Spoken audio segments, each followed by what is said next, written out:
একদিন এক জায়গায় গিয়েছেন,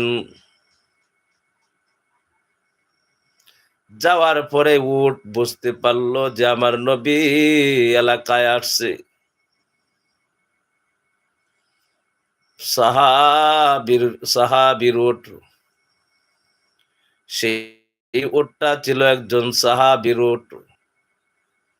হুজুর পাক সাল্লাল্লাহু আলাইহি ওয়াসাল্লাম এক জায়গায় তাঁবু গাড়লেন, আর সেই উটটা রাতের বেলা রশি সিরিয়া নবীজির দরবারে যায় হাজির হয়ে গেছে। নবীজির দরবারে যাইয়া উট হাজির হয়ে গেছে। সাহাবাজমানরা দেখতেছেন উটটা নবীর দিকে যাইতেছে।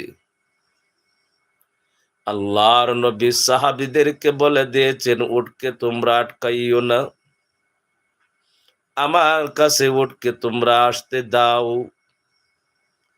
উট যাইতে যাইতে নবীজির কাছে চলে গেলেন। নবীজির কাছে যাইয়া কানের সাথে মুখ লাগাইয়া উট কথা বলতেছেন নবীজির সাথে। নবীজির সাথে উঠে কথা বলতেছে, আর সাহাবাজমানরা দেখে অবাক হয়ে গেছে যে নবীর সাথে উঠেও কথা বলে, উঠেও কথা বলে। হুজুর পাক সাল্লাল্লাহু আলাইহি ওয়াসাল্লামের সাথে উট কথা বলতেছেন, কথা বলে আর চোখ দিয়া পানি ঝর্ণার মতন পড়তেছে, কান্না করতেছে উঠে। সাহাবাজমানরা জিজ্ঞাসা করলো, নবী গো, এই উটটা আপনার কাছে আসলো, সরাসরি আপনার কাছে আইসা কে জানে সেই উটটা আপনার সাথে বলছে? কি বলছে গো নবী? তখন আল্লাহর নবী বলেন, সাহাবীরা রে, এই উটের মালিক হচ্ছে আমার একজন সাহাবী। সেই সাহাবীর নামে আমার কাছে বিচার দিয়েছে। সেই উটটা সাহাবীর নামে আল্লাহর নবীর কাছে বিচার দিয়েছেন। সাহাবীরা বলেন, নবী গো, আপনার কাছে কি বিচার দিয়েছে গো নবীজি? তখন আল্লাহর নবী বলেন, আমার সাহাবী উটের মধ্যে উটে পূজা বহন করে বেশি, কিন্তু কানা দেয় কম। সারাদিন পূজাটা নাই, কিন্তু কানা কম দেয়। এই জন্য উটটা আমার কাছে বিচার দিয়েছে। আর কত সহ্য করব কষ্ট, আর কত সহ্য করব কষ্ট। পরের দিন সকাল বেলা সাহাবী দেখে ঘরের ভিতরে উট নাই। উট তালাশ করতে করতে নবীজির দরবারে চলে আসলেন। নবীজির দরবারে আইসা দেখে উট দাঁড়ানো অবস্থায় আছে। আল্লাহর নবী জিজ্ঞাসা করলেন, এই উট কি তোমার?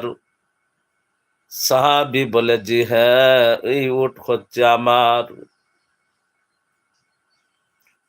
যে উট যে তোমার, উট তো আমার দরবারে মামলা দাখিল করেছে। তোমার উট তো আমার দরবারে মামলা করেছে। নবী গো, কিসের মামলা করেছে? সাহাবী কবুতরের বাচ্চার মতন তর তর করে কাঁপুনি শুরু হয়ে গেছে। সেই নবীজির কাছে বিচার দিয়েছি। কি বিচার হয়েছে? সাহাবী কাঁপুনি কাঁপতেছে, ভয়ে কাঁপতেছে, না জানি কি বিচার আমার নামে দিয়েছে উঠে। তখন সাহাবী জিজ্ঞাসা করল, আমার নামে বিচার দিল? উঠে তখন হুজুর পাক সাল্লাল্লাহু আলাইহি ওয়াসাল্লাম বলেন যে দেখো, তুমি তোমার উটকে পূজাটা নাও বেশি, কিন্তু খানা দেও কম। সারাদিন তোমার উটকে নাও আর তাকে খানা তুমি কম দেও, এই জন্য আমার কাছে বিচার দিয়েছে। আমি তোমাকে উট দিতে পারি 100-তে, আর জিন্দিগিতে কখনো তুমি সেই উটের উপরে তুমি বোঝা তুলতে পারবা না। এই উটটা যতদিন বেঁচে থাকে ততদিন তুমি তাকে সুন্দর করে লালন পালন করবা, খানা খাওয়াইবা। সাহাবী রাজি। সাহাবী রাজি হয়ে গেছে, কারণ উট আমার ব্যাপারে নবীজির কাছে বিচার দিয়েছে। সেই উট নিয়ে সারা জীবন মরণের আগ পর্যন্ত সাহাবী আর কোনোদিন তার উপরে বোঝা তুলে নাই। সারা জীবন তাকে লালন পালন করেছে, খানা খাওয়াইছে। উট নবীজির কাছে বিচার দিয়েছে, উটেও নবীজির সাথে কথা বলেছে।